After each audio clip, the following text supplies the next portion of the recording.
तो कौन कौन पहुंचा है भैया सुपर 4 में? इंडिया सबसे ऊपर, पाकिस्तान, श्रीलंका और बांग्लादेश, नो अफगानिस्तान। जिसके बारे में कहा जा रहा था कि इंडिया के बाद तो दूसरी बेस्ट टीम एशिया की अफगानिस्तान है, पाकिस्तान, श्रीलंका, बांग्लादेश से जिसे आगे रखा जा रहा था भाई साहब, वो सुपर 4 में भी नहीं पहुंची।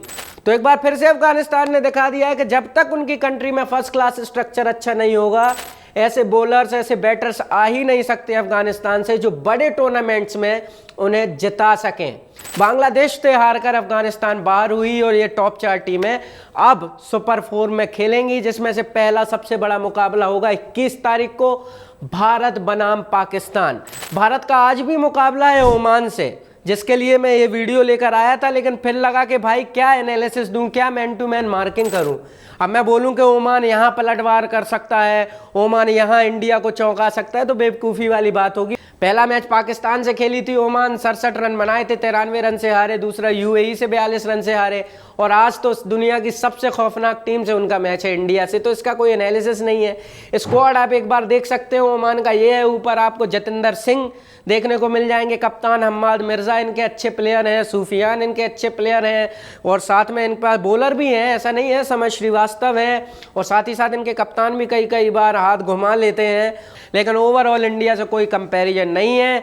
तो इसके बारे में तो क्या ही है, आज बस उम्मीद ये करनी होगी ओमान को कि 50-60 रन बन जाए, ताकि 4-5 ओवर का गेम हमें इंडिया की तरफ से भी मिल जाए। अगर इंडिया दूसरी बल्लेबाजी करता है, और अगर पहले बल्लेबाजी करता है, तो भैया आज फिर 2-250 के लिए तैयार रहो।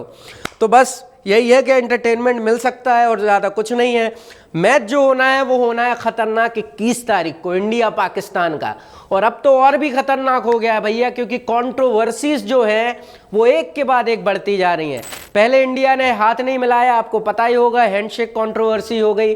हमने जब टॉस फेंकने के लिए हमारे कप्तान गए, तो वहाँ हमने उनके कप्तान जो सलमान आगा हैं उनसे भी हाथ नहीं मिलाया सूर्य कुमार यादव ने। बाद में जब मैच खत्म हुआ, इंडियन प्लेयर्स रुके ही नहीं पाकिस्तानी प्लेयर्स के लिए। ऊपर से जब पाकिस्तानी प्लेयर्स रुके और देखा इंडियन प्लेयर्स को, तो हमने दरवाज़ा भी बंद कर दिया अपने ड्रेसिंग रूम का कि भाई निकलो यहाँ से, आपसे कोई हमें हाथ नहीं मिलाना है, कोई दोस्ती यारी, कोई स्पोर्ट्समैन स्पिरिट आपके साथ रखनी ही नहीं है।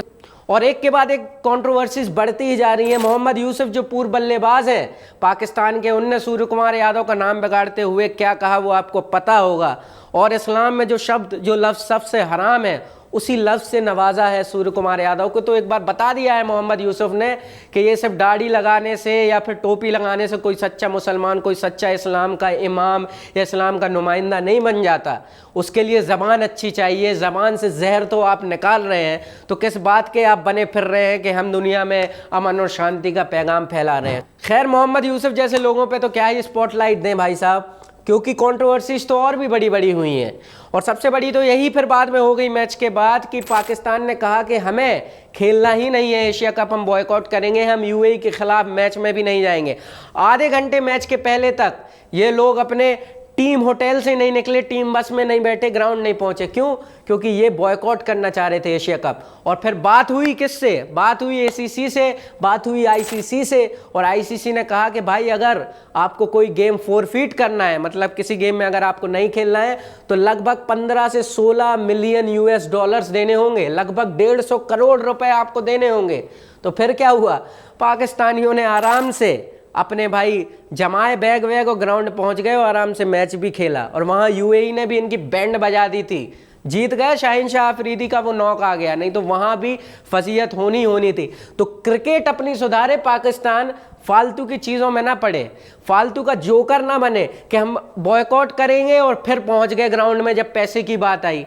अरे भाई साहब, क्यों अपने दुनिया में पूरे टाइम मजाक उड़ाते रहते हो? खुद ही आपके प्लेयर्स हैं, जो आपका पूरा सिस्टम है, जो ब्यूरोक्रेटिक स्ट्रक्चर है आपका क्रिकेट का, वो पूरा तहस नहस हुआ पड़ा है।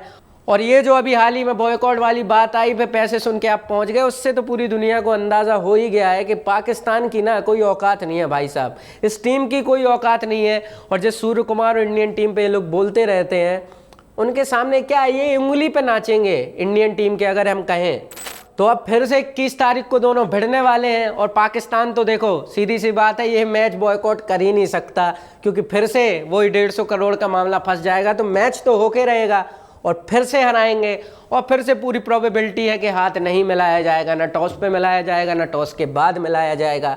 फिर बांग्लादेश और श्रीलंका भी भिड़ेंगे और आगे चल के हो सकता है ऐसा कि हम फाइनल में भी इंडिया पाकिस्तान को देखें और फिर वहाँ पे भी सेम कहानी रिपीट होगी।